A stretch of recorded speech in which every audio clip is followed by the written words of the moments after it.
Hey, Alex. Hey, can you hear me okay? I can.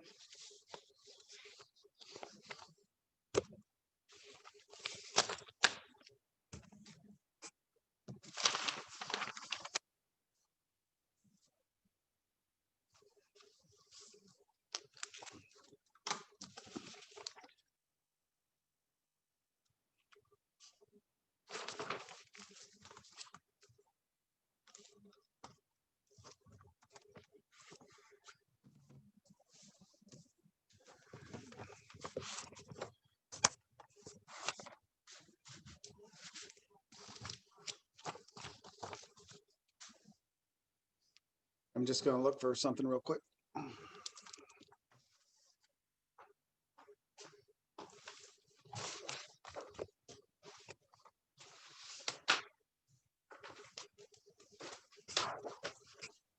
Yep.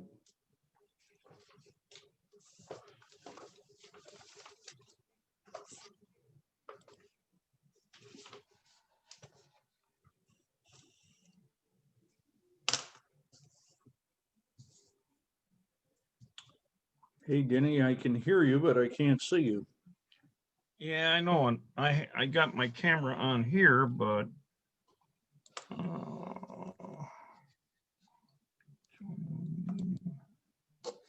know what's going on here. Camera.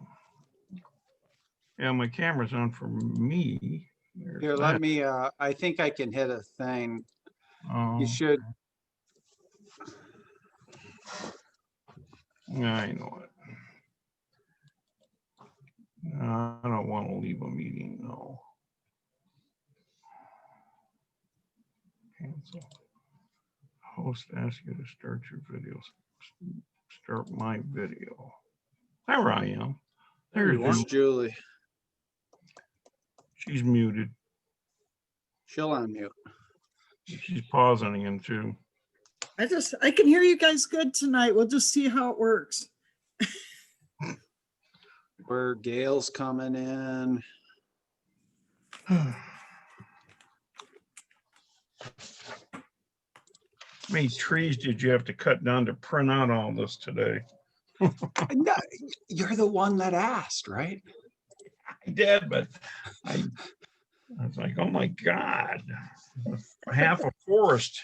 Yeah, well, part of, I'm not going to give any sneak peeks, but in part of January 18th is we're going to revisit getting all of you Windows-based tablets. So everything, we can go paperless to an extent. I So see we my have 1, 2, 3. What am I missing?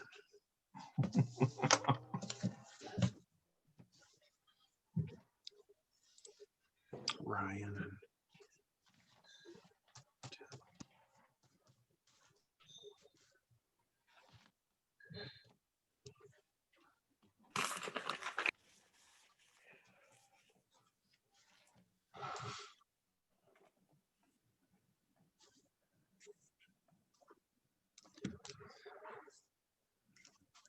I'm going to pause until we get a so I'll hit, we have 4.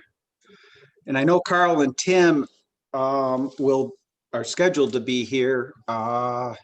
Rick probably won't make it. He's down in Orlando, Florida with his family. And Nice.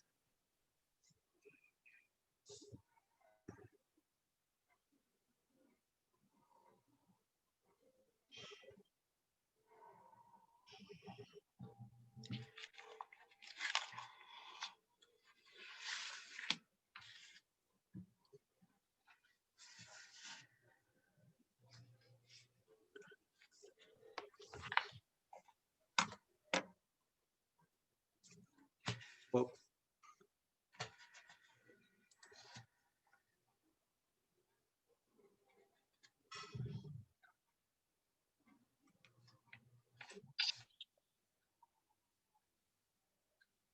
Randy says,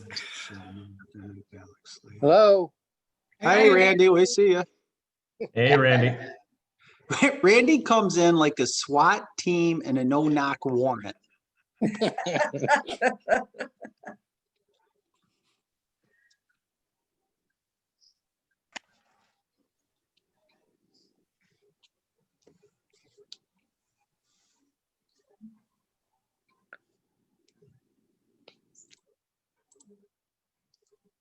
Carl's coming in.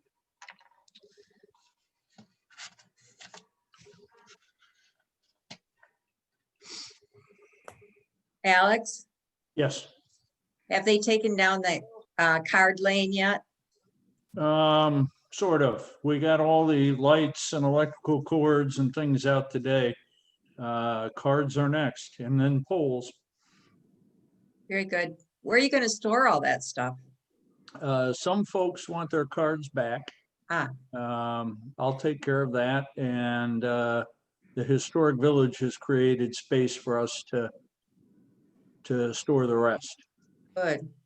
That is correct. Okay, Thank thank you. goodness, that's one today.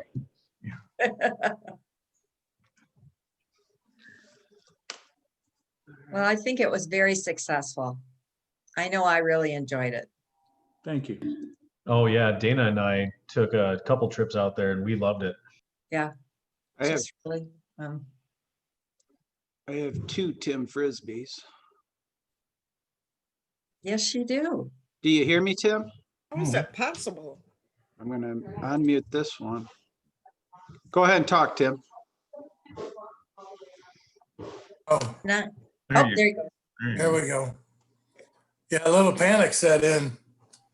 It wasn't on my Outlook, but in my village email Outlook. I need to have one calendar for life. I have 3, so. It's hard to keep track of them all. You can link them all together. Says the IT guy. Yeah, right. I'm not an IT guy. I'm Yeah, just what- saying. We need Colin right now. Yeah, it says on there that I can do that, but I've been unable to do it so far. Even if it said it on mine, I wouldn't be able to do it. Get your kid to do it. He'll get it working for you. There, that's right. I'm just glad there's no IT committee. So I'll we call got my Denny, grand- Ryan, Carl, Gail, and MS5. We're missing. Rick. Rick is not going to join tonight. Yeah. So I We think we're all here, aren't we? He's probably Yeah, we still have to wait till 7 PM to Yeah, oh, yeah. start. We got 2 minutes.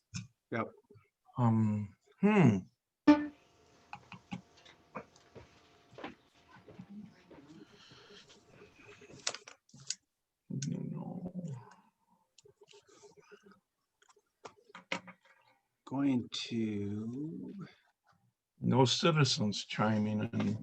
I would like to say to Randy, thank you so much for cleaning up those roads so well the other day.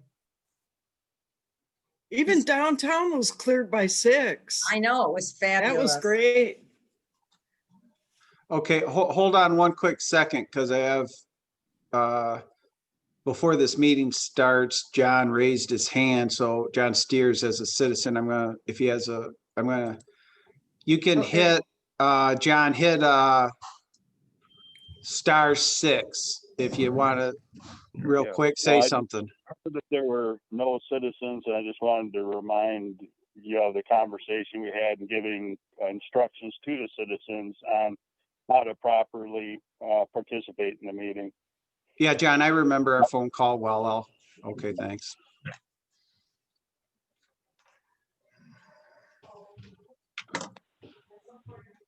All right, so I can lower that. All right.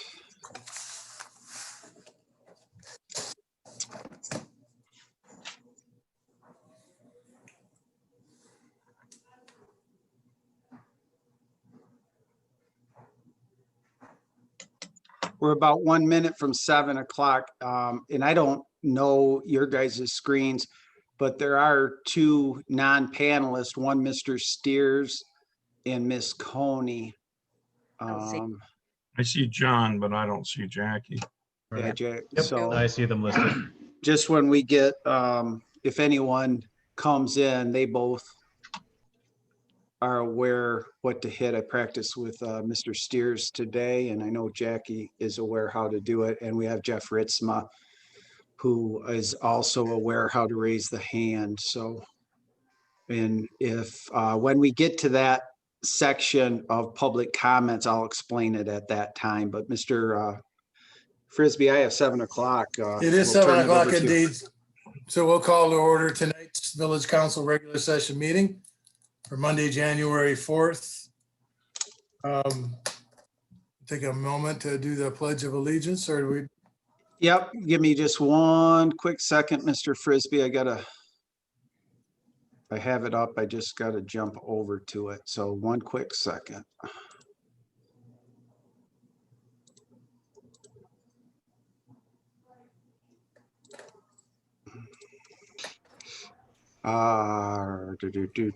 Do. Okay,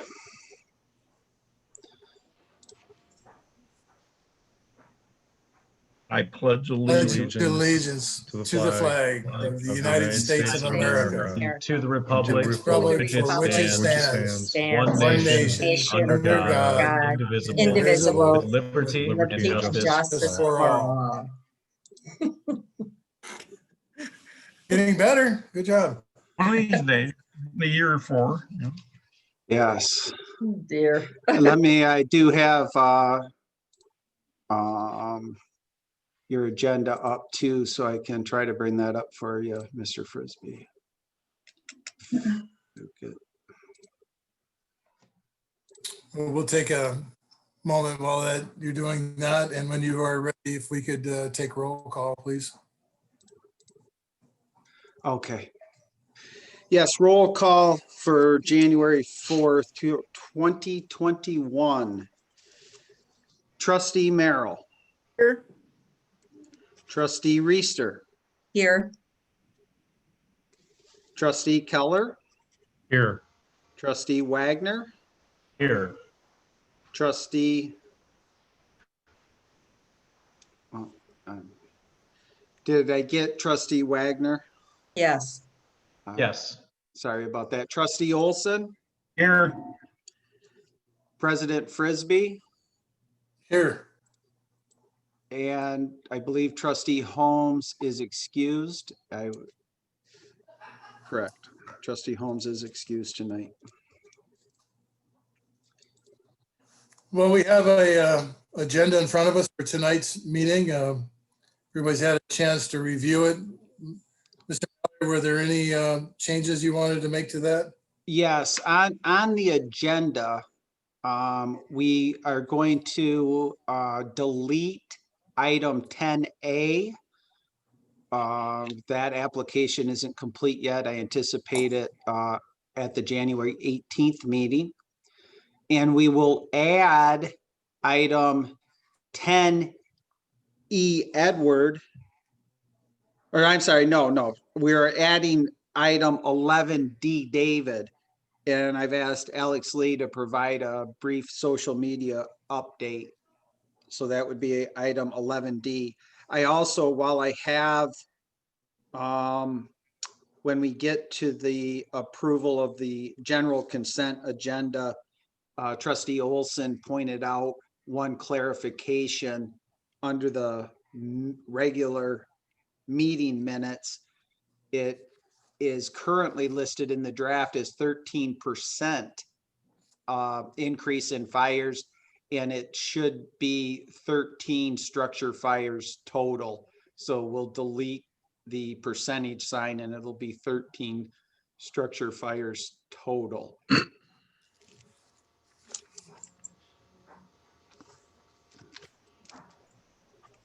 All right. Denny Olson, I move that we approve the agenda for tonight. And Julie Merrill here, support. Okay. We got a Motion. motion and support. Yep. Motion by Trustee Olson, supported by Trustee Merrill. Roll call vote for approval of tonight's agenda as amended. Trustee Merrill, Yes. trustee Reister, Yes. trustee Keller, Yes. trustee Wagner, Yes. trustee Olson, Yes. President Frisbee. Yes. So we have an agenda in front of us for tonight. Scheduled appearances, we didn't have anything noted, and I don't see anyone else on the phone that would on the call. No, sir.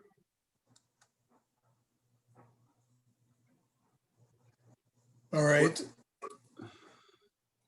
And no public officials, so we'll open up citizens' comments for agenda items only at this time for 3 minutes.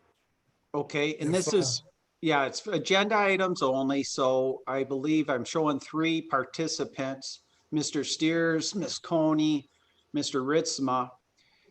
And if you can hit the button, we also have Doug and Deb joining. But if you can hit the button on your computer, if you highlight lower, it'll say raise hand. You would click on that if you're on your computer.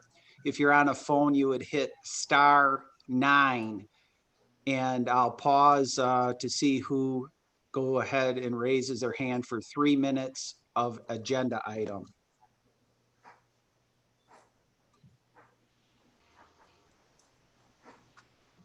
I currently do not see a hand raised, Mr. Steers. If you want to hit *9, Deb and Doug, Miss Coney and Mr. Ritzma, it indicates to me you're on a computer, therefore you would hit it.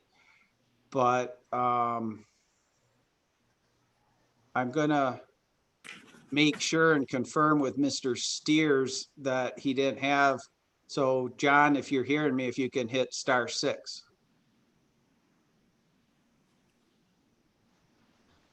Mr. Steers?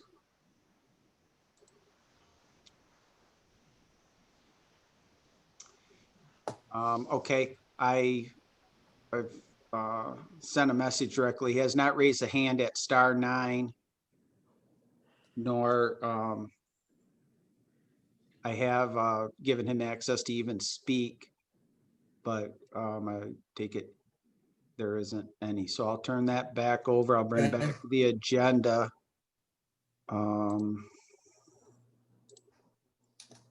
Well, we don't have any citizens comment, then we'll move on to the approval of the general consent agenda.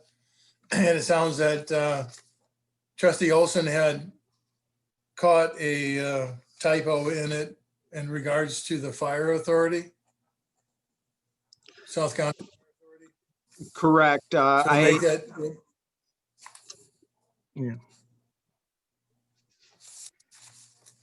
I got you, up 13 structure in our area, 13%, right? Yeah. Anybody else have any comments or corrections on the consent? Well, hearing none, entertain a motion for approval. Merrill here. I'd like to make a motion to approve the general consent agenda as corrected.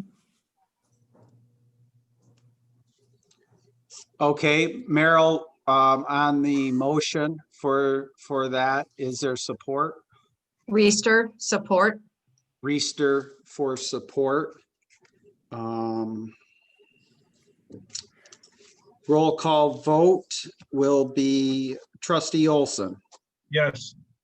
trustee Wagner, Yes. trustee Keller, Yes.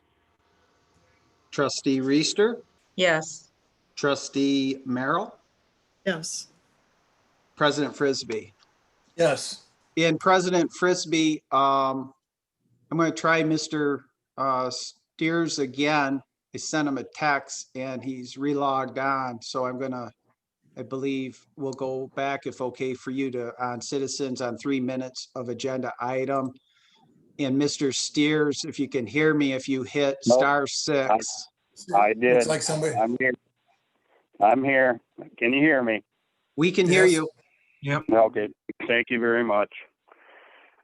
I'll make it 3 minutes. The agenda item I'd like to speak to is the attempt by Vicksburg to join with Clinton Township and many other townships to bypass the DEQ lead rule.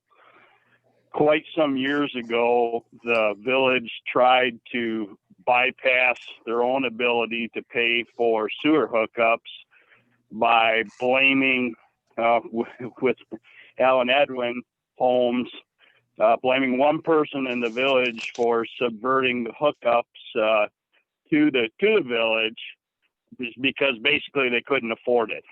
And they did the same thing when they couldn't afford the electrical improvements from AEP to run all the way from Schoolcraft to Vicksburg, which was put on our dime to the tune of about $30 million. All that $600,000 was absorbed by the village residents at that time. We are now also being forced to do sewer, but we'll get to that later.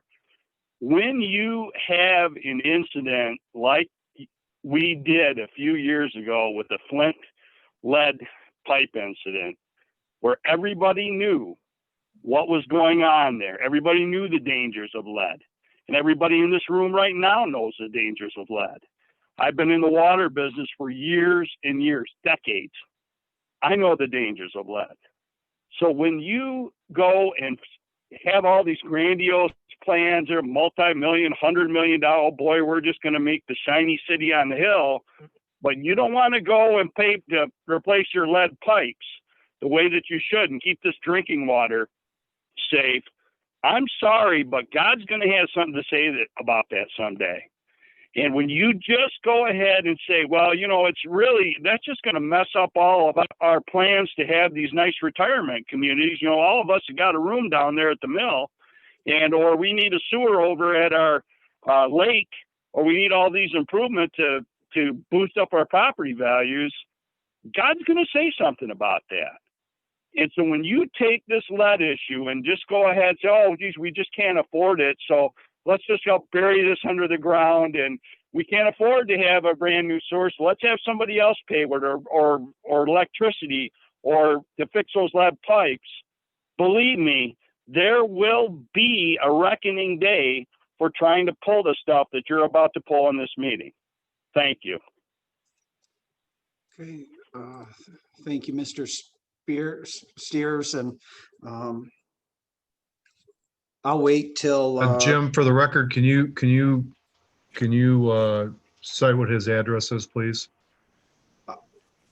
I don't have his address. We have him logged on. I can make it a part of the record. After the fact, I'll look it up. Okay, just so it's, because that's one of the things that residents are supposed to do, is announce their address. So. Yeah. Mr. Steers, can you hit *6 and just say your address for us, please? His address is outside of the village. I believe it's outside the village limits. It's on TU Avenue, but the exact address I'll make sure is clarified in the record, as well as clarifying multiple of the misstatements during the presentation of that agenda item. thank you, Jim. So that takes us on to the Michigan Lead and Copper Rule. The join the Village of Clinton challenges to the rule. Yeah.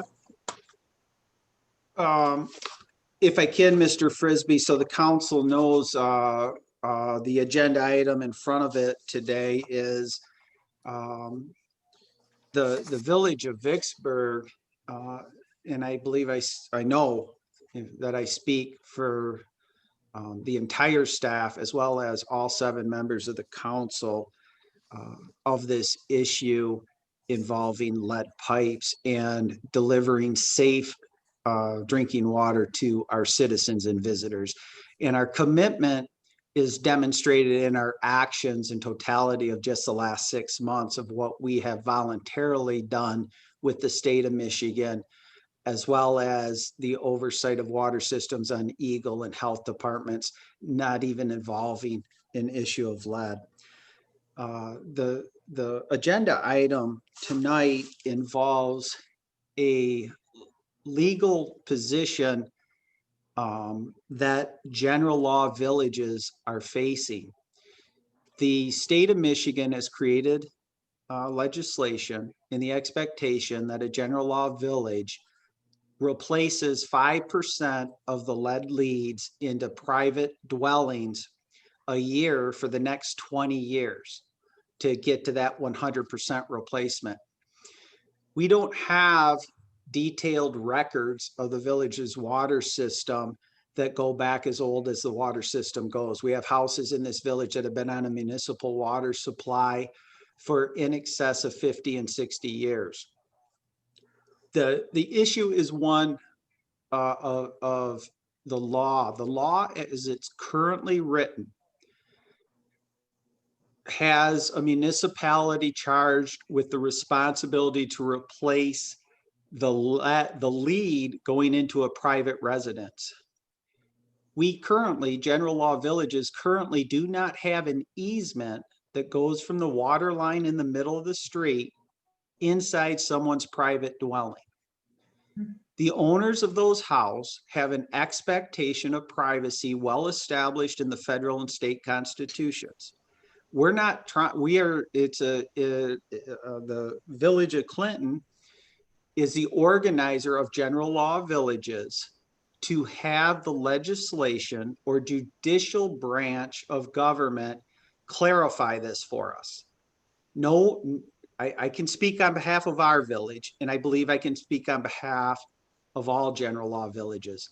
No one is trying to skirt this issue, but we also understand that we need the legal right to be on someone's property and enter their house. That's all this is. So Clinton, spearheading this endeavor, has said if up to $2,000 per general law village, they have contracted with a legal team to hopefully get this disputing legislation or positions clarified. And we had our local attorney, Andrew Horn, research this issue on behalf of the village, the issue of joining the village of Clinton. And we can share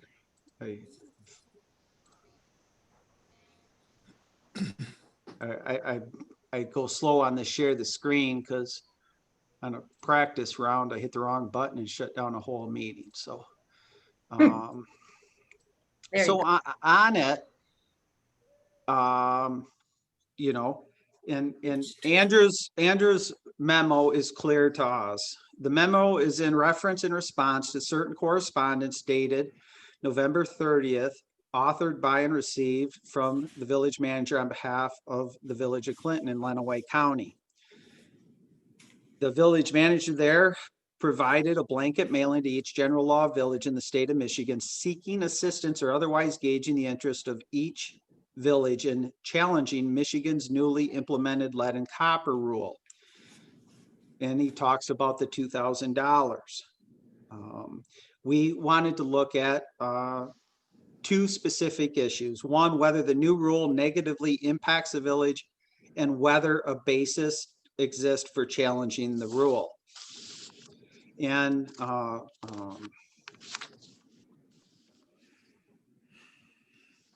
Mr.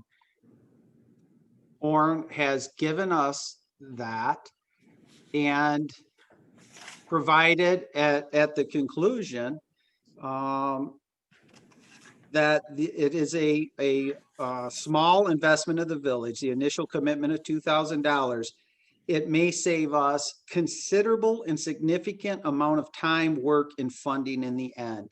And it's our village attorney's recommendation that we support, that the council does support and approve the village of Vicksburg or myself to notify the village of Clinton that we will join this.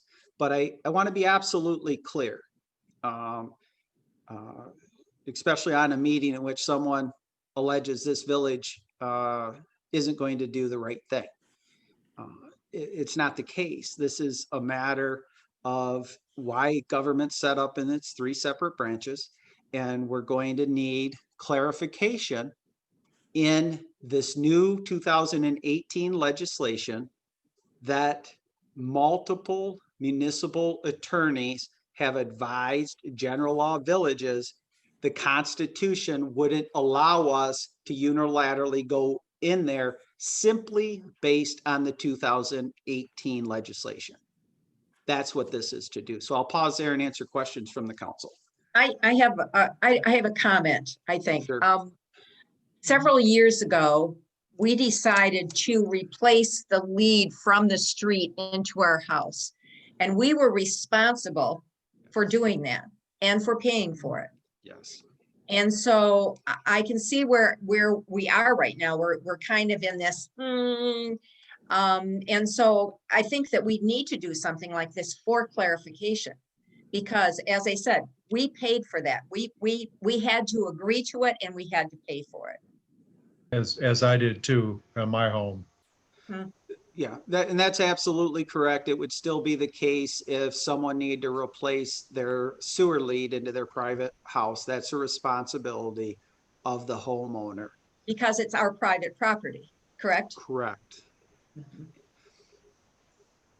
If I may say that I was in total agreement with this after meeting with Jim and reading the documentation and with Andrew Horn, that we are farthest from wanting people to drink lead water.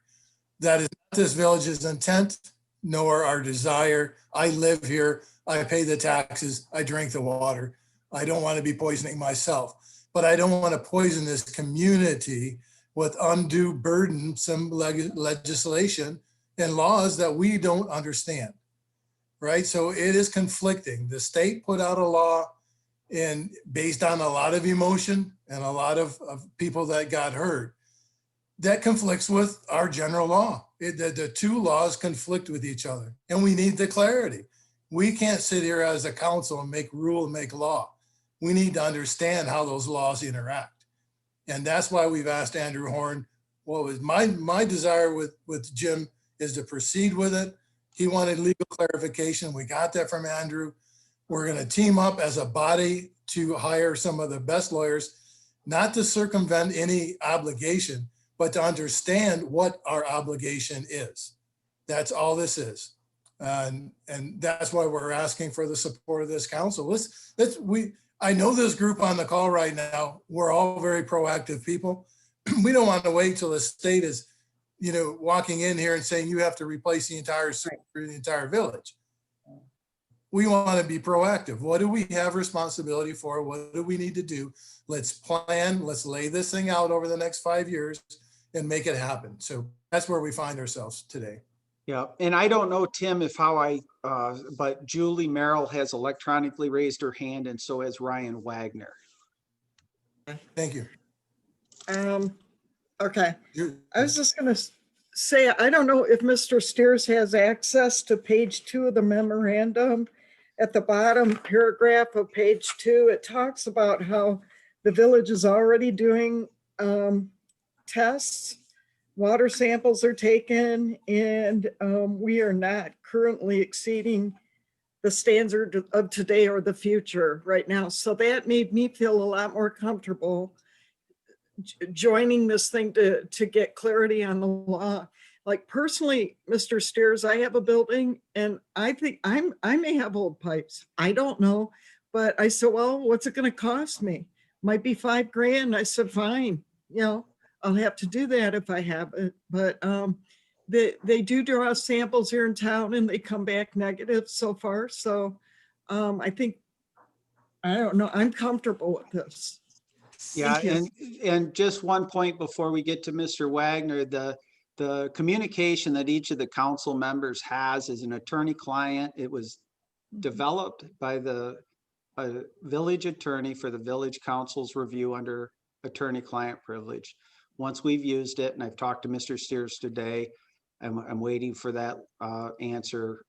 We certainly will get that in the hands, but that information's not distributed prior to a meeting, Okay. only to members with that privilege. So, and Mr. Wagner still has his hand up, Mr. Frisbee. Yes, Ryan.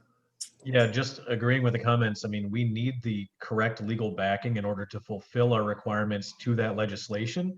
And we're doing our due diligence. We're not trying to skirt that obligation, but we're going to have every intention to replace those lead leads because it's the right thing to do. We just need to do it the correct way.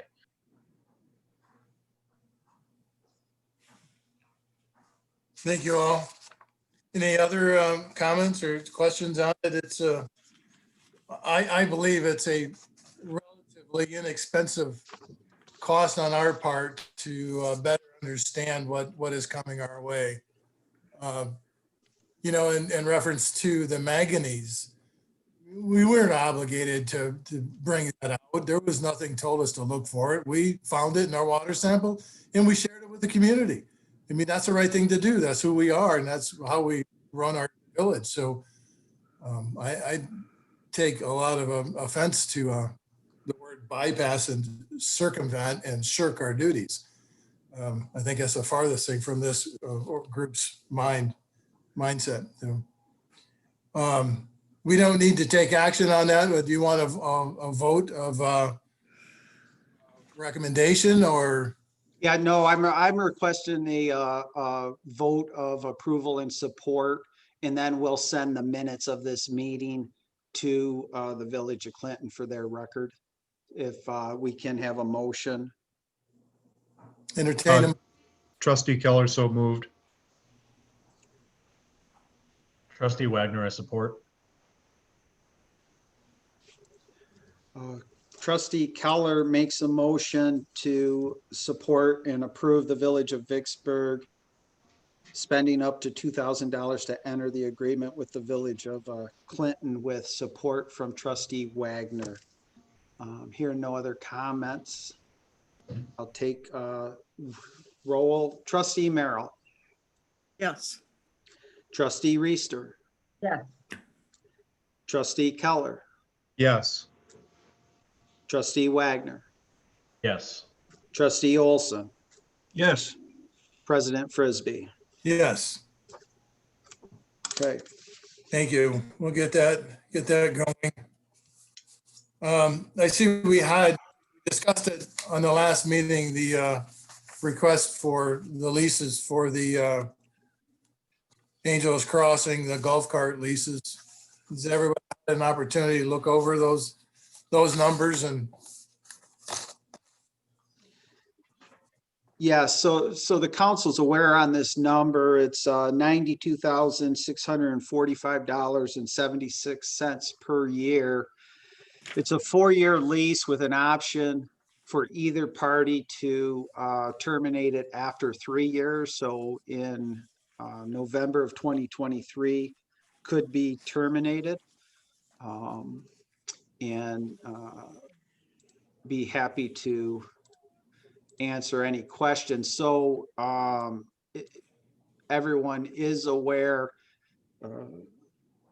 like I said, the recommendations coming from Renaissance Golf and us as village staff for the club cart leasing that we provided to you at that $92,645 and change. But so you're aware, the other quotes for the same amount of leasing from company number 2 was $106,731, and company 3 was $119,087. So not only is this under a competitive process the low bid, but came with far more options than the others. Specifically, it's a cart that has the GPS unit, but as and arguably the best GPS unit in the business, but as well has a cooler fixed to the passenger side of the cart, has a club and ball washer on the passenger's side. So it will be the best cart ever out at Angels. And again, it's the low bid by over company number 2, roughly $8,000 in company, or actually, I think it's closer to 14,000. Company number 3 was close to $20,000 more. But I I'll be have a- happy to, go ahead. I have a question, Jim. When I added up the yearly cost for the fleet, I got a whole lot more than 92, whatever you're saying. So what am I doing wrong? Okay, what is the number that Well, you use? what I did was I added the 50,820, the 35,640, and the 6,185. I added those up, Okay, and it came to $147,645.76.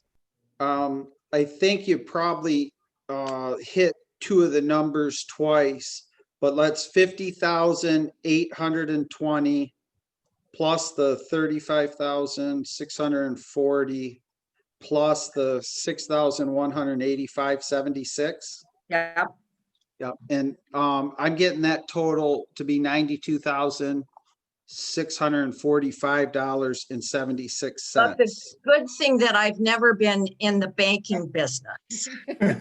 I'll Ryan forgive you, would Gail. fire you. I'm going to add it again and just try it again. You're probably right. It probably added something twice, but I did it twice.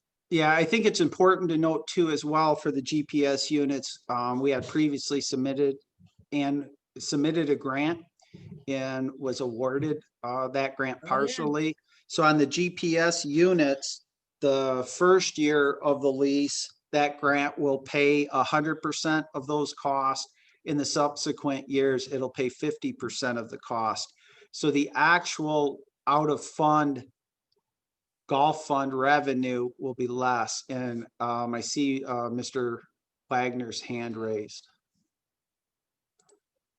Yeah, I just wanted to piggyback on that, Jim. Did a little math on the matching from the grant and what we'll be saving. So thanking the Vicksburg Foundation for the grant opportunity, $62,370 across 3 years for that lease. I think that's fantastic. And I really think that this lease opportunity is the right decision for the short term as we grow into our long-term plan. Because then we can really set an expectation of how we're going to move forward. And this is going to be a real improvement. This is going to be a draw for our course here. Ryan, I want to thank you for taking the lead on that and looking into the background and leasing versus purchasing and what makes sense. So I appreciate your guidance on that. And we all appreciate the bankers' numbers, you know, when it comes to giving us some insight, because we can't count on. You can't count on me, honey. from a financial number, adding math. I just re-added though, and I get the same figure that Jim did. So the impact on this, right? Our current golf carts lease are expired, right? We one way or another, we have to replace that fleet, correct? Yeah, and the fleet's been picked up. There's no golf carts Yeah. out at Angels. And those were on lease Right. also. Right, carts I that they- believe, I'm going by memory, but I believe they were 2014 golf carts. But yes, their lease expired in November. And Jim, you might not have this readily available, but did we have the current lease cost for comparison? The current lease cost with also paying asset tax to that arrangement that was made was on rough numbers between $65,000 and $70,000 a year for a substantial. I'll look for a head nod. I believe it's in that ballpark because we also had to add the leasing agent charged us for the property tax assessed value on the carts, where club Right. cart that does not occur. Perfect. Thank you. I appreciate it.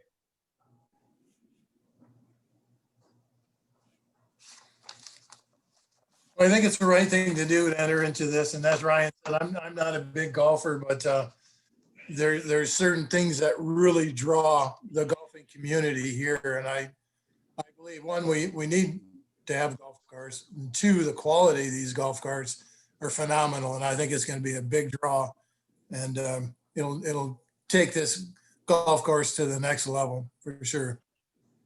Well, and I think the golf course is worth taking to the next level because it's a beautiful course to play on. So we should have carts that kind of match that. Right. Well, you have been involved with it as long as all of us, in the bringing the development and, when we took over the ownership of that course, the guiding how we developed that course. And, Jim brought in Mr. Ham, and that's been a phenomenal asset for us and has really grown that business from losing. I think the first year I was involved in it was $40,000 loss to the second year making 10,000 and on. So, we've turned it into from a bird to an asset to this community. So we need to go on that. So we'd entertain a motion of support to Trustee enter Wagner? into a lease with US Golf Course. Yeah, Trustee Wagner, I move that we approve the lease agreement for the contract with Angels Crossings for the golf carts. Trustee Keller, support. Trustee Wagner makes the motion, supported by trustee Keller. Here, no other comments. I'll take a roll call vote.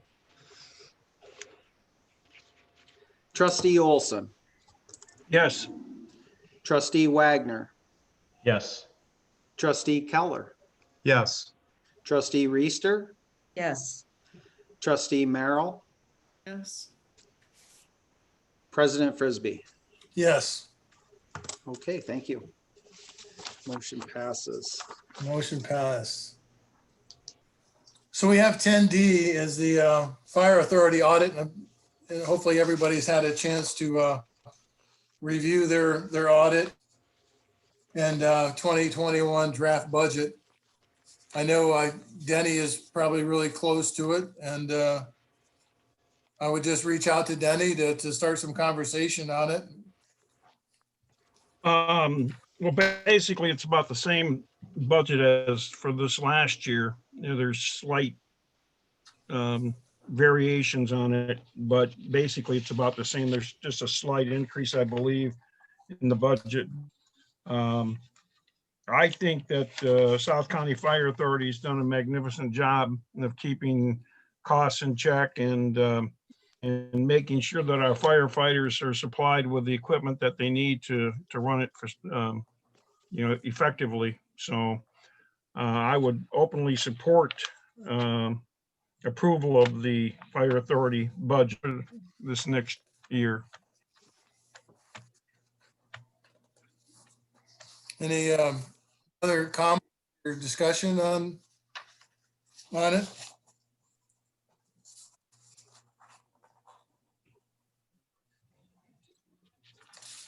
I mean, the audit came back pretty clean, Denny, Mr. Olson. Yeah, I have everything I've seen on it. It looks good, and the auditors, I like their responses and that. So I know there's quite a lot there to read and go over, but I think Jason and the gang have done a great job of putting this all together. I sat in on one of the budget meetings ago, and it's unbelievable what it takes to run this fire department. But I got to tell you too, compared to the communities around us, Penny, one of the facilities around, and I'm proud of guys and girls. Good. Yeah, Thank it you. looks to me like really we've only got a few items of carryover. Overall, the budget's been reduced just slightly. Yeah, I noticed that too. Yeah, I mean, it looks like a really similar budget, like Denny said, to the previous one, and it's been effective for us. Yeah.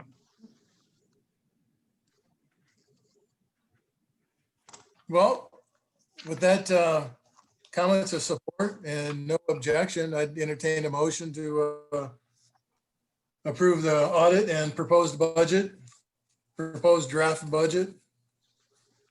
I make a motion to approve the budget for the fire authority and proposed 2021 draft budget. Mr. Olson with the motion Trustee Merrill supporting. and trustee Merrill with the support. Hearing no other comments, I will take roll call. Okay. Trustee Reister, Yes. trustee Keller, Yes. trustee Wagner, Yes. trustee Olson, Yes, trustee Merrill, she said yes, Jim, but Yes. okay, and President Frisbee. Yes. Okay, motion passes. Shall we move on to Mr. Mallory's manager report? Okay, let me.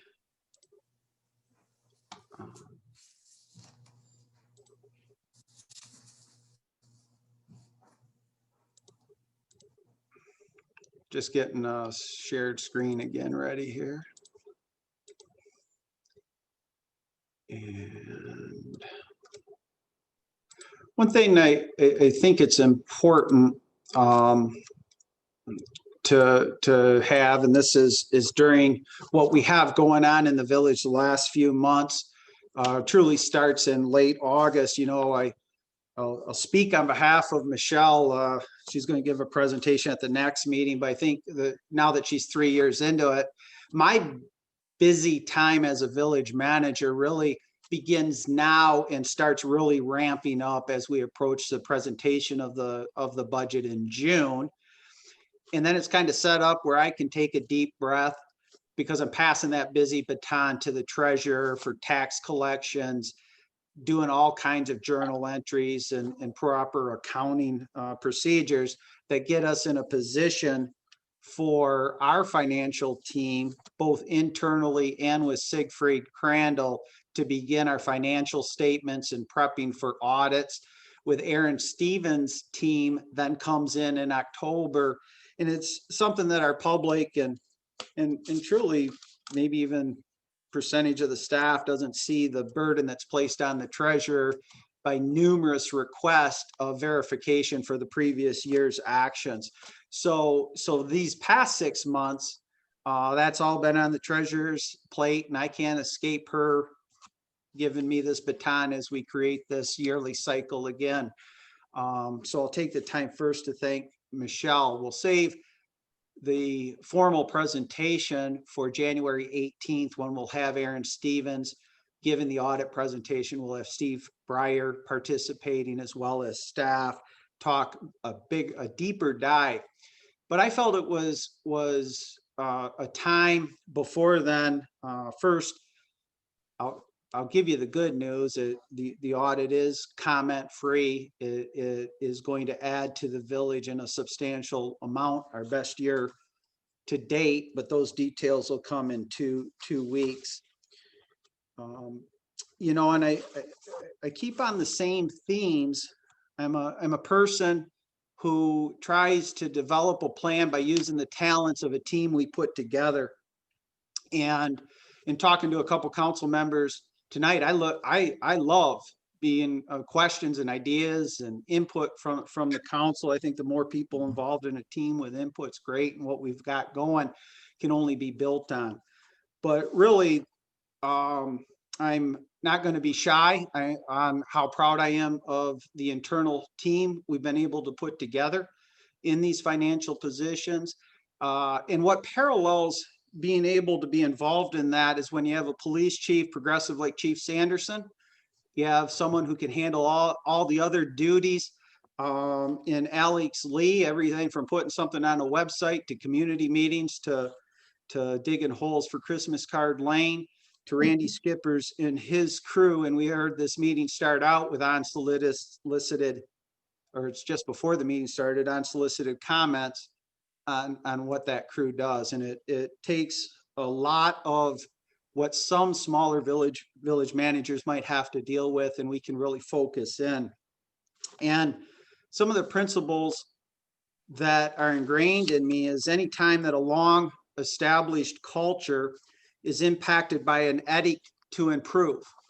And that's really our foundation. It doesn't matter how good we are or how well we've become over the last 4 years. During this budget prep season, I become intently focused on how to get better, how to put this village in the best possible financial position for the future. But when you have that edict and mandate to improve, there are always those that doubt, those that resist, and those that adapt. When the winds of change, which has swept through our municipal government over the past 52 months, first began, we all had a front row seat to this occurrence. I believe that this room tonight is filled with those that choose to adapt, improve, and become the best that we can possibly be.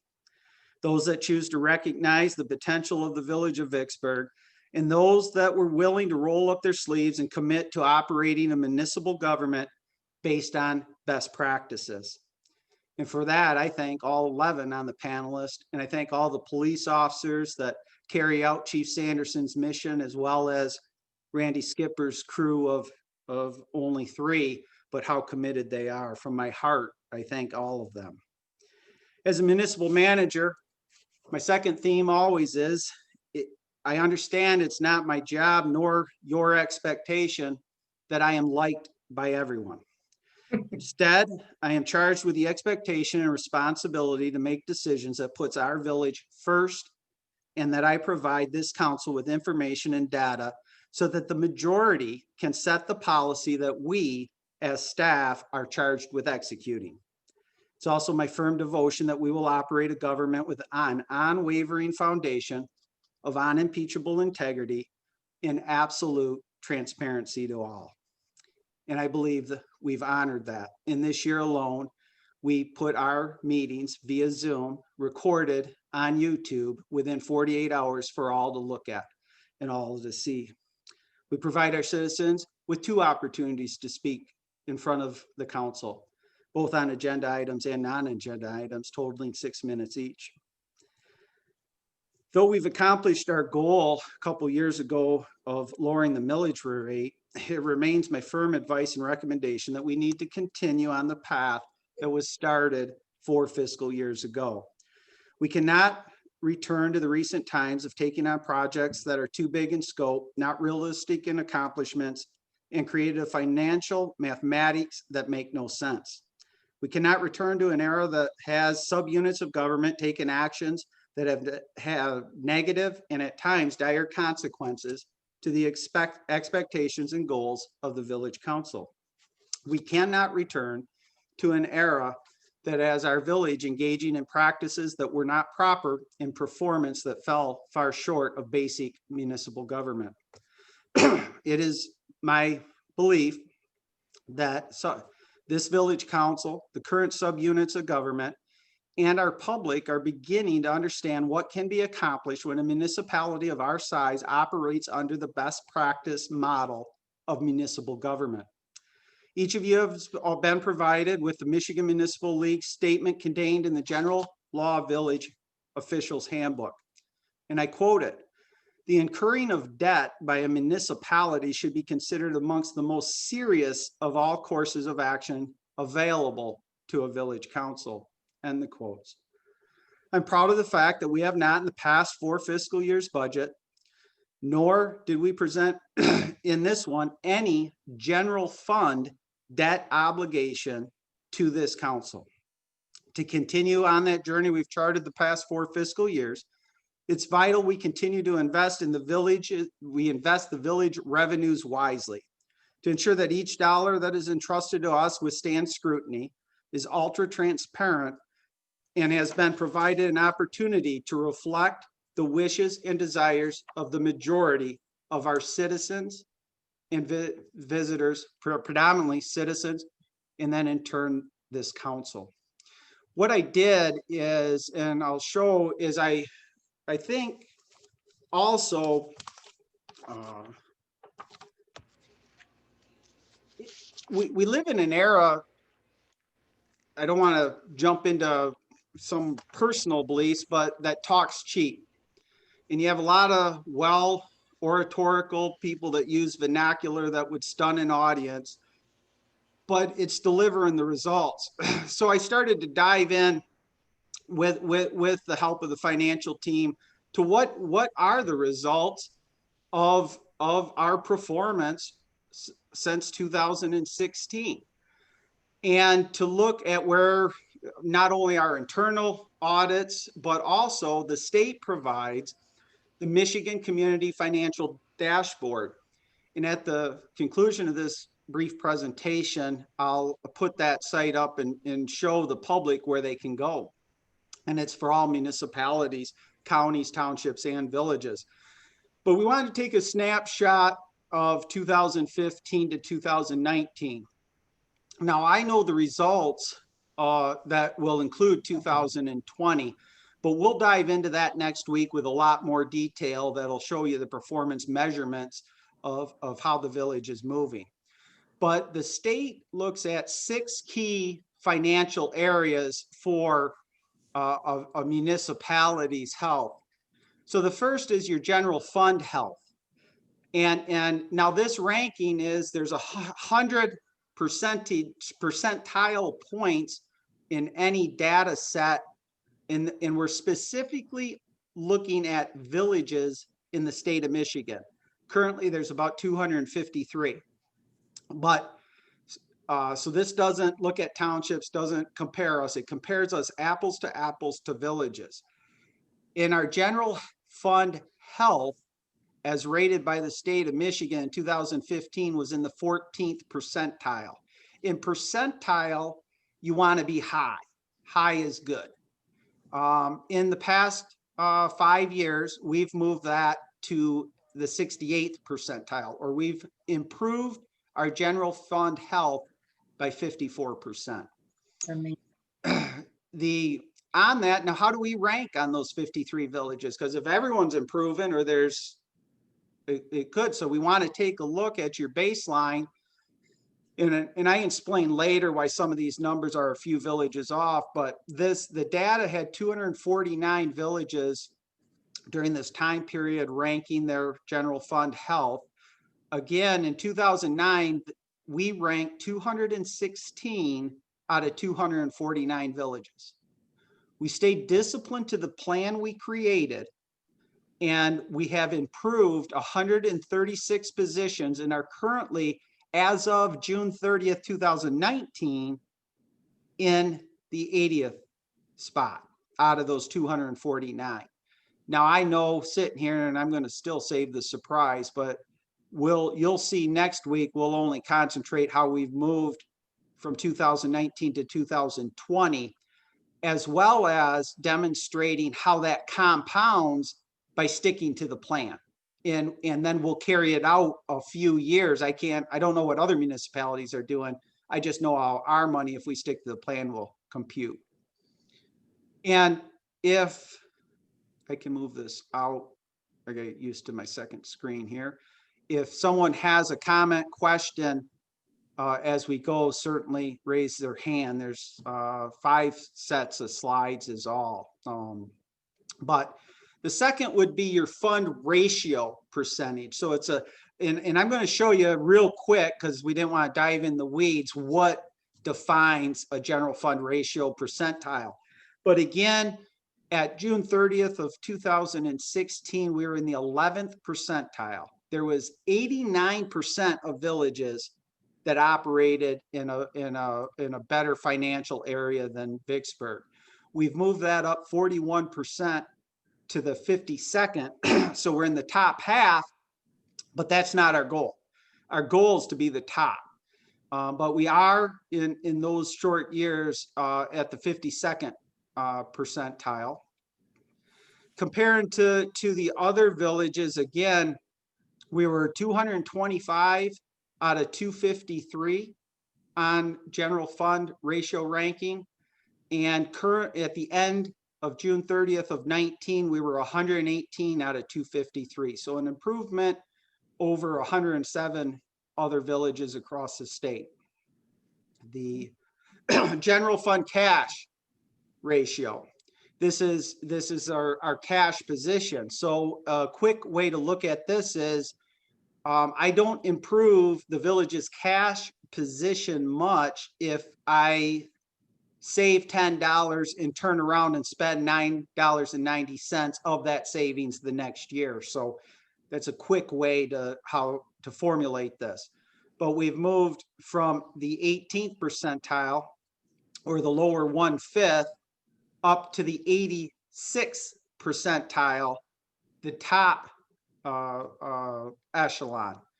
In rankings, you can see how your rankings of villages is the flat line of 242. We were 191. We're now 33 out of 242, a movement of 158 positions in a better position. Our pension health, this again, we'll go in more detail next week, but setting that up, pension health, remember, is long-term liability. So you could extend liabilities and can show examples where it nosedives if you don't do something. But we were 5 years ago in the 27th percentile, and we're currently in the 46th percentile. And again, trajectorying up, as well as next in the 18th, we'll let you know when those long-term liabilities can predictably evaporate for the village. But there is a plan in our mathematics that identifies when this village will be general fund debt free. Pension health comparisons, again, we moved up and improved 60 positions over the past 5 years in our pension health. Now, our property tax health, it doesn't, if you might be saving because you're not developing and keeping your municipality moving forward.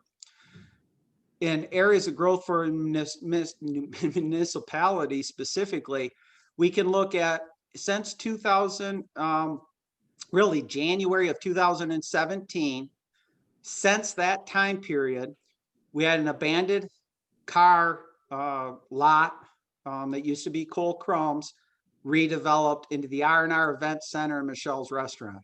We had a hospital that was vacant that's been redeveloped, put on the tax rolls as Turning Leaf. We had an abandoned hot dog stand redeveloped into an insurance company. Across the road, if any of you have noticed that building, complete investment Jeff Becker made into that, and now housed with what will be a retail store. We have miniature custom moldings, or I'm sorry, miniature custom manufacturing, a huge expansion we just did in the last month, finalized, that in the last 2 years alone, we'll have 45 jobs have already been added, with an anticipation of doubling that next year. We have Dutch Boys cars that we brought into town, utilizing our brownfield money, setting up brownfield plants, setting up PA 198 plants. And where this village is getting is developers are seeing the fact of the response of staff.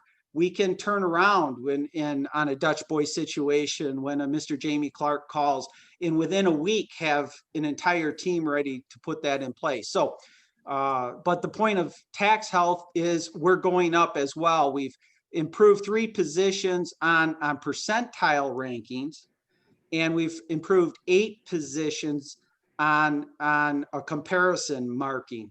And we're firmly going the correct direction. Now, village debt, again, don't look at improvement here as increasing debt. The improvement is identifying to the reduction of debt. We were in the 35th percentile 5 years ago, and we're in the 59th percentile, almost in the bottom 1/3 5 years ago, now heading well into the top third. I think you'll see here in a couple of weeks. And how it compares to other municipalities, again, 162 to 82, an improvement of 80 positions on your debt. On that, I'll pause here for any questions as I bring up the dashboard we'll want to see.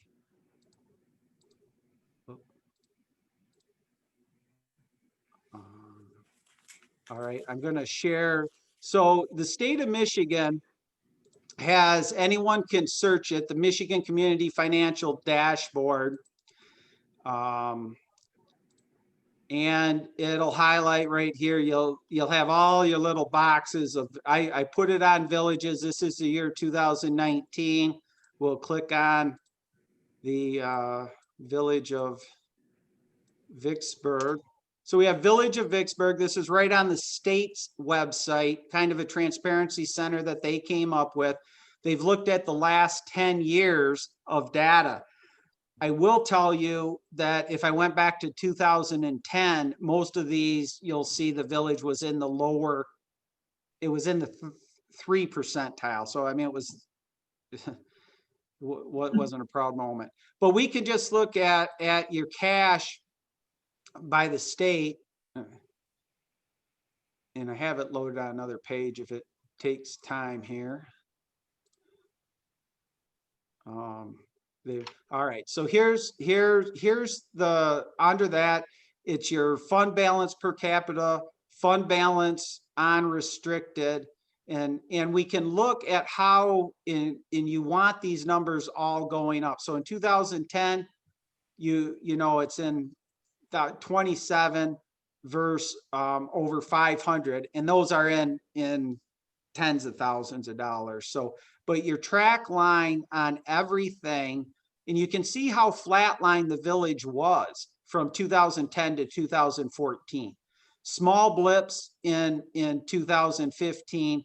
You commit, you develop, plan, and execute. It was the council's policy. I use the word plan, but it's the council's policy. And that policy was to follow this plan. So these are the results of your plan on any of these, on any of the topics, but you look at it, and we'll spend more time in these areas, but I did want to show you and the public in view that Michigan dashboard, but you can see just by the trajectories of the fiscal health of the village is certainly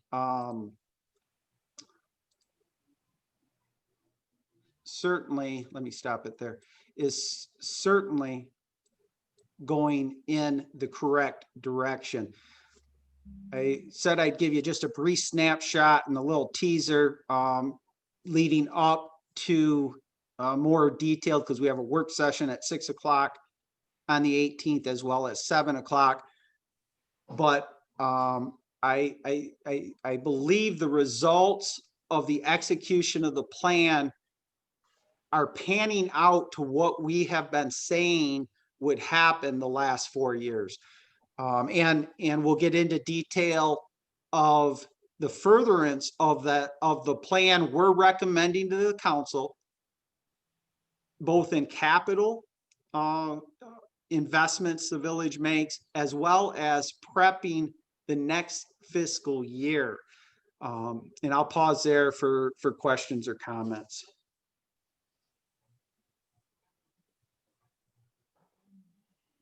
We have to think about that one. Great job, Jim. Ms. Morgan, you guys are killing it. I think we should be very proud.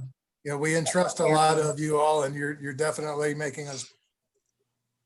They're making us look good.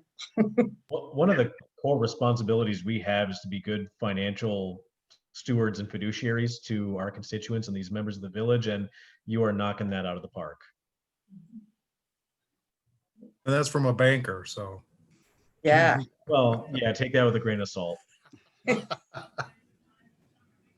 But you haven't seen anything yet. Yeah. I think there's so much more. You'll be so proud of this team, in a couple of weeks. And I see, at the end of our term in 4 years, we continue on this trajectory. Jim will get us to #1 much earlier than I thought he could. So, my hat's off to him. Well, we just have to set the goal best in the nation, and he'll get us there. There you go. There you go. Yay. Touche.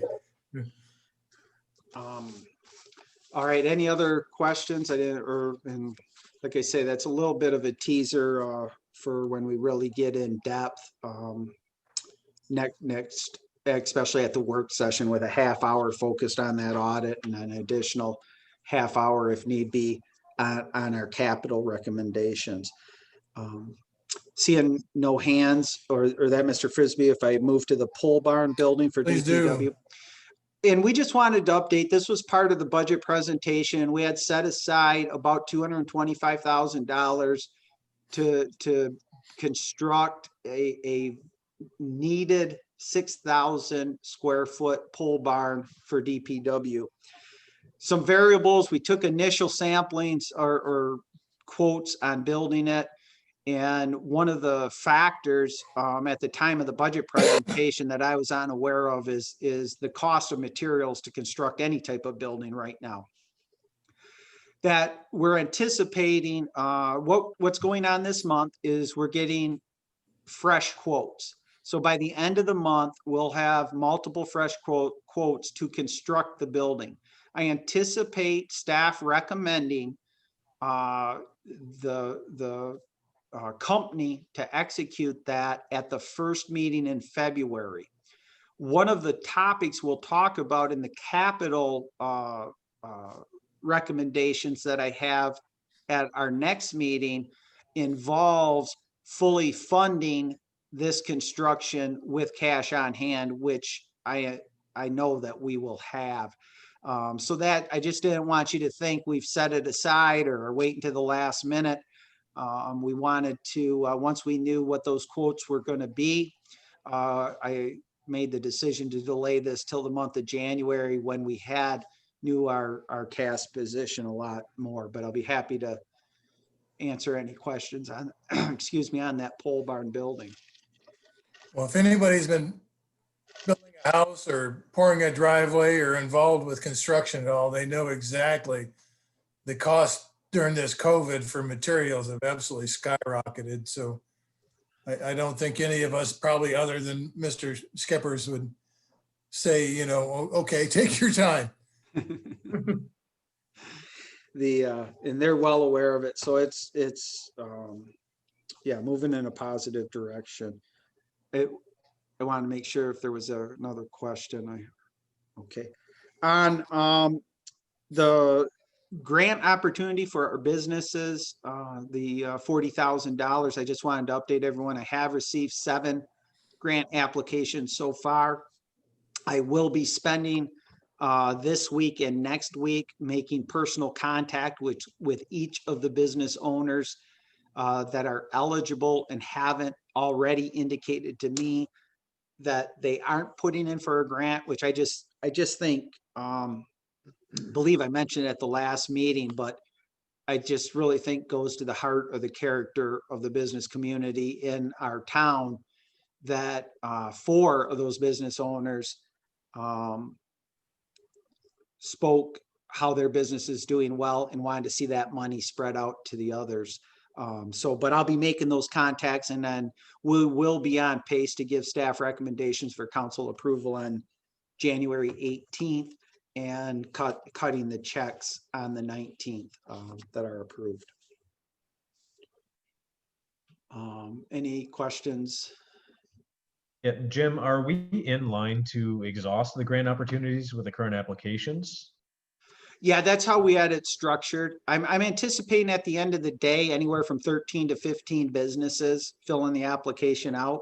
And the way we felt it would be best administered, I can't say every business category will get the same amount of money, but businesses within the category will get the same amount of money with the totality equaling the 40,000. Okay, perfect. Thank you. Yeah, I just want to make sure that those funds are fully utilized. So if we need any extra opportunity, let's try and engage those businesses. Yeah. And no, the village isn't making or keeping one penny on this. We're making sure it's a pass-through rate to the businesses. If there's anything else on that topic, I'll conclude with, I believe we've communicated to council another cool thing, an anonymous couple donated a substantial amount of money on a 2-pronged help of the village. It helped 2 of our local restaurant businesses. More importantly, it was a direct help to 200 families in the village of Vicksburg and greater Vicksburg area. I think it's another thing that's cool about the village of Vicksburg. And those resources for those meals were either distributed.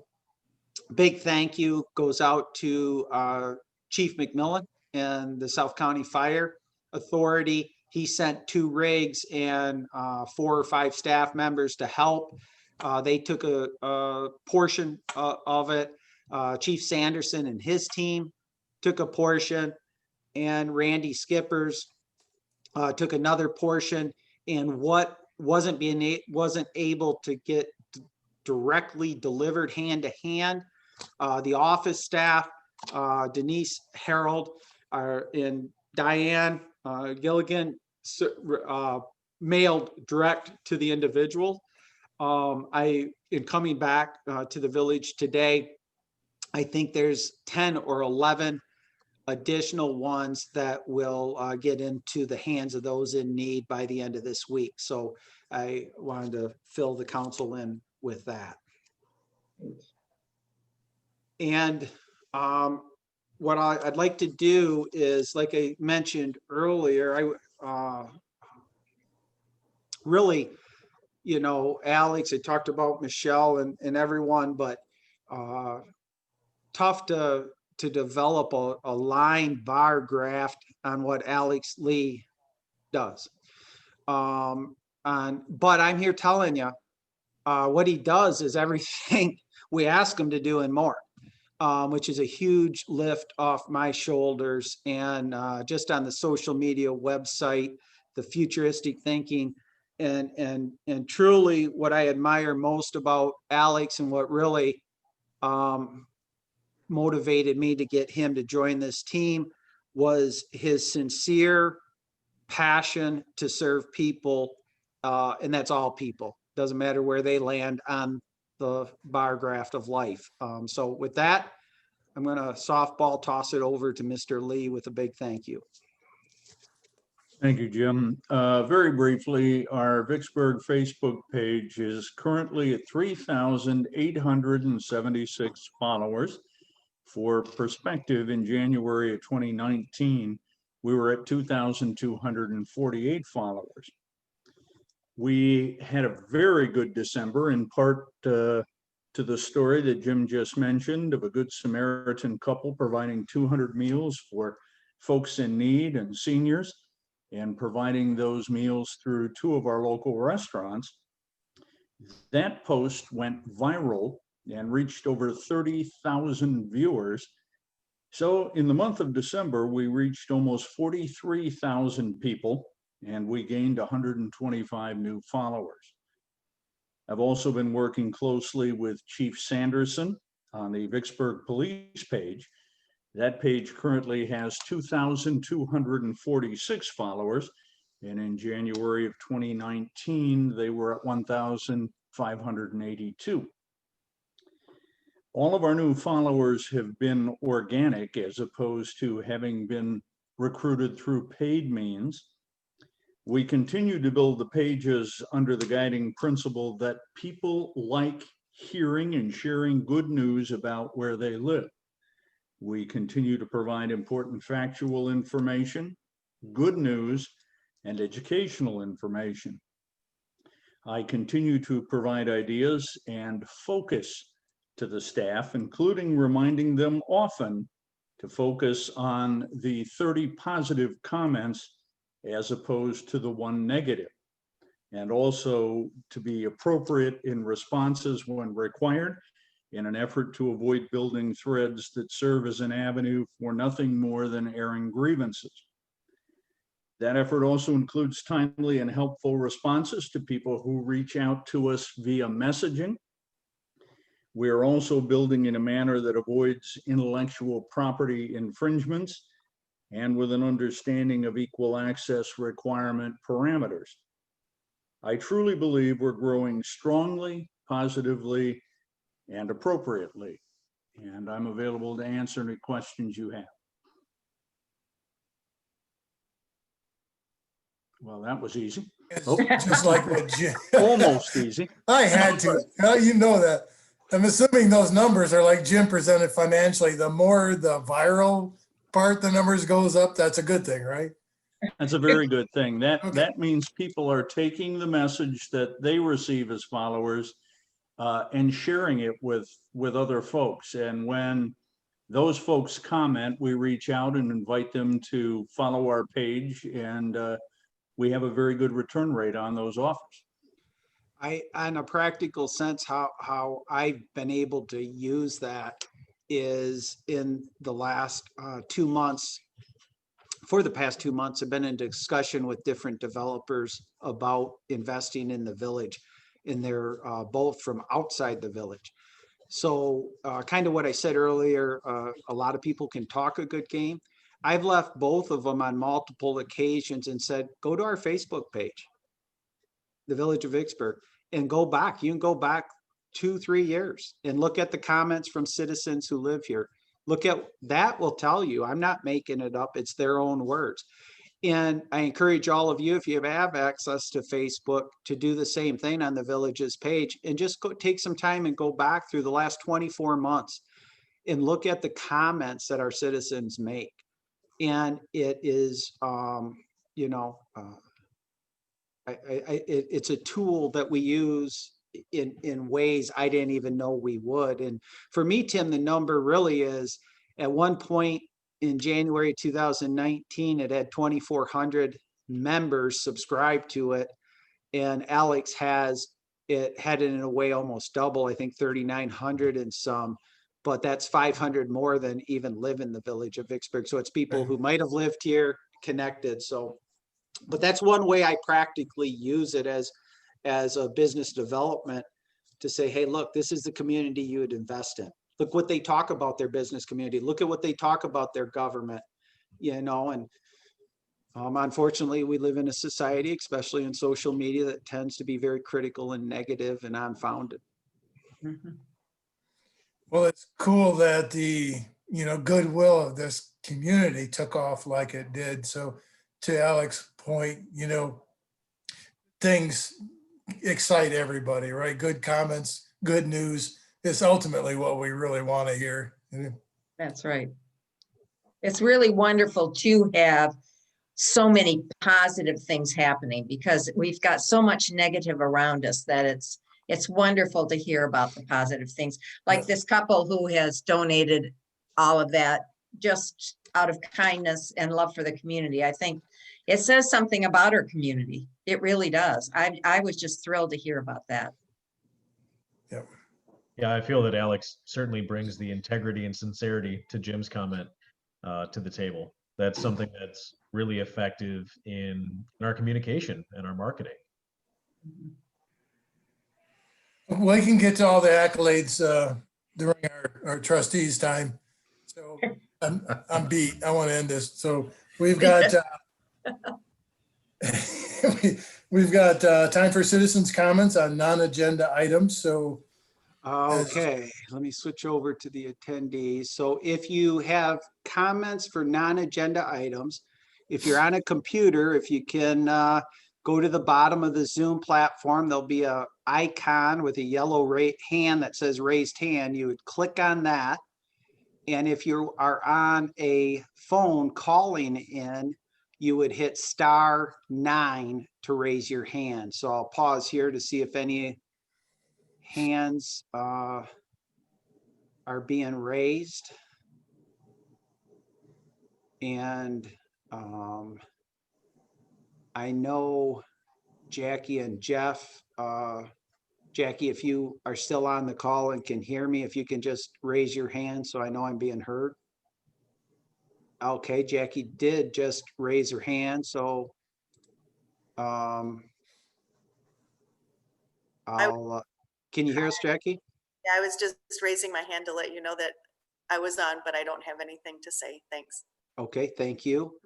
And I'll ask Mr. Steers, you're on the cell phone, so if you hit *9.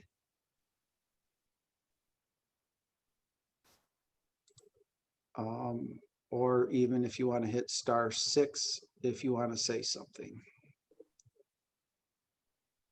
Okay, and no one else. There is Colin, Deb, and Doug, and Jeff Ritzma. Jeff, I will be staying on after if you have questions. So no one else has their hand raised, Mr. Frisbee.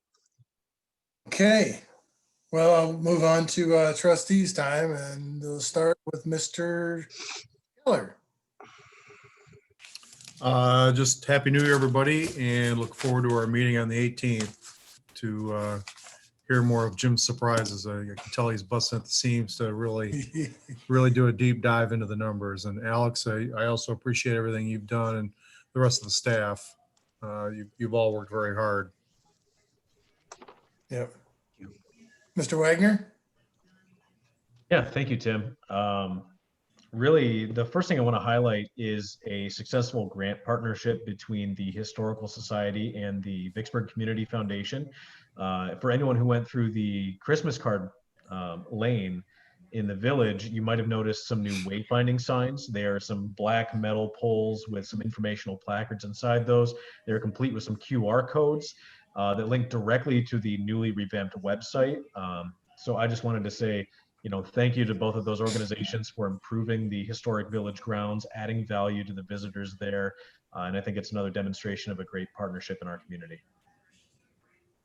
Thank you, Ryan. Ms. Reister? Really nothing except I'm really glad that Ryan mentioned that because I hadn't known about that. So I'll go over there and take a look. Yeah, they look great, Gail. I bet they do. Oh, Ms. actually, Merrill? I'd like to add, Sorry, Ron. were designed by Maggie Snyder. Maggie Snyder is the curator for the Vicksburg Historical Society. Ms. Merrill? Not much to say. We'll move on. Mr. Olson? Yeah. Hey, Yeah. Mr. Frisbee, I hate to interrupt, but now I have a hand raised by Mr. Steers. So, Okay, we'll give him 3 minutes. all right, let me hit the button, Mr. Steers. If you, well, Mr. Steers, if you hit *6, please.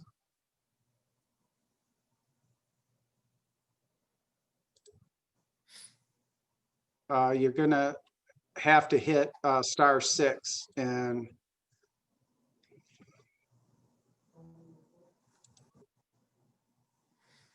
I think you can hear me. He might end up calling back in because I don't know on his end, but he's calling from a phone and it worked on the first half.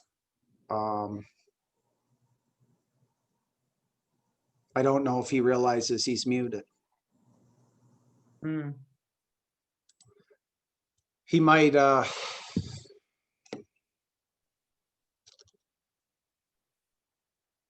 We'll give him just another 30 seconds. And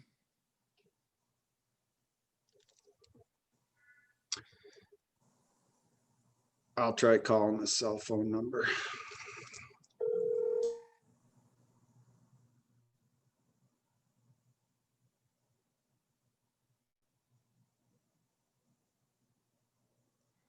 looks like Jim got a hold of him.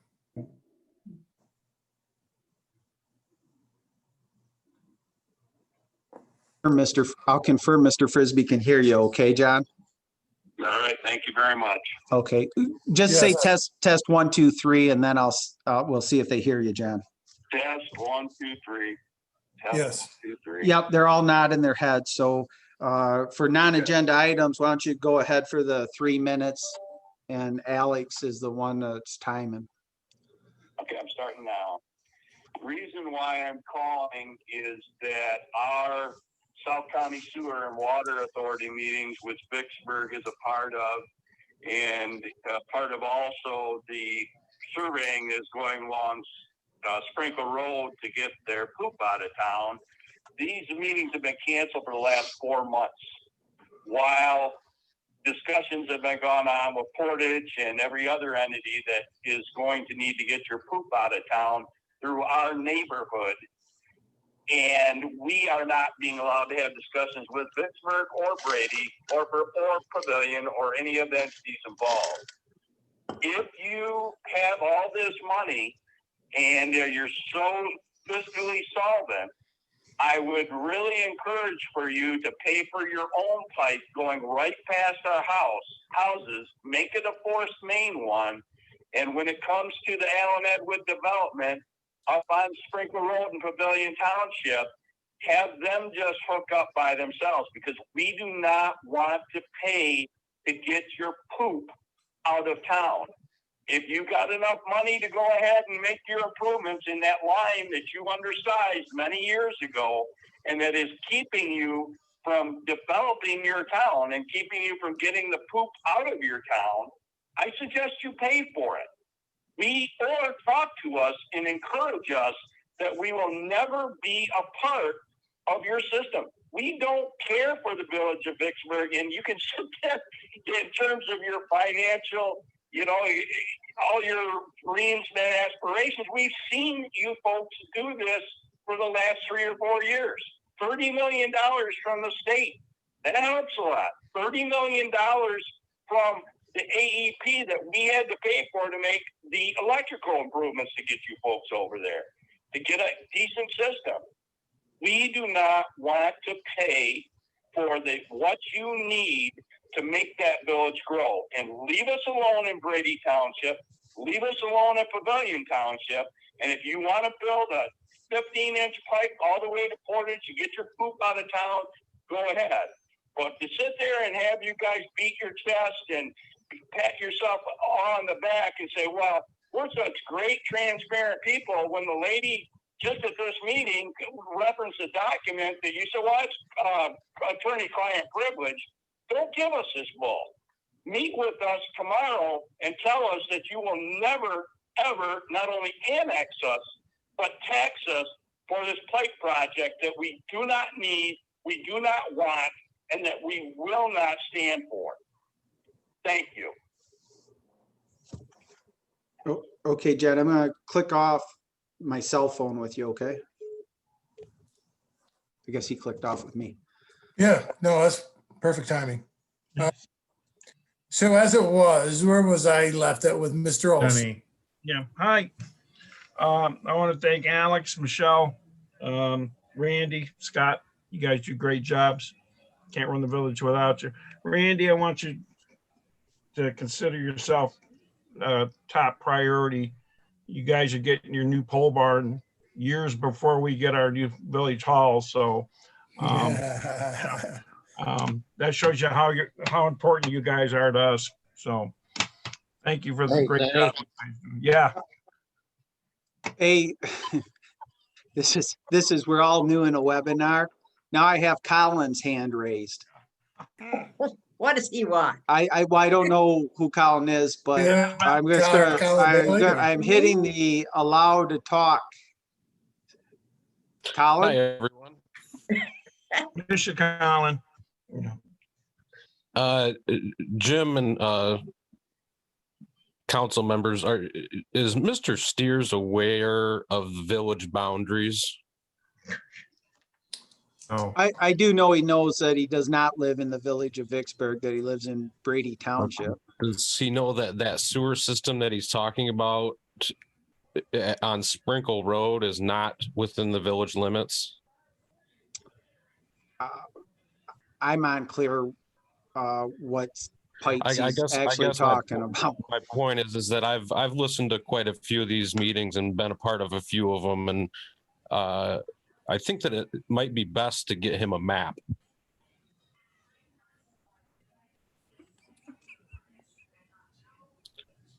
That's all. Thank you guys for your time. Love you all. Love you. Thanks, Thank you. Colin. Colin. Thank you, Colin. All right. That's good to hear from that young man. Yes, it was. He was a big part of this success that I think this village has seen in the last 4 years. So if he's still on, thank you. I think I got everybody, and I don't really have a whole lot other than thank, Jim, your staff, Michelle, Scott, the team, Alex, Lee, I thank Alex, for taking some of that burden off of Jim. You've made him much more efficient in what he does day to day, and took that burden.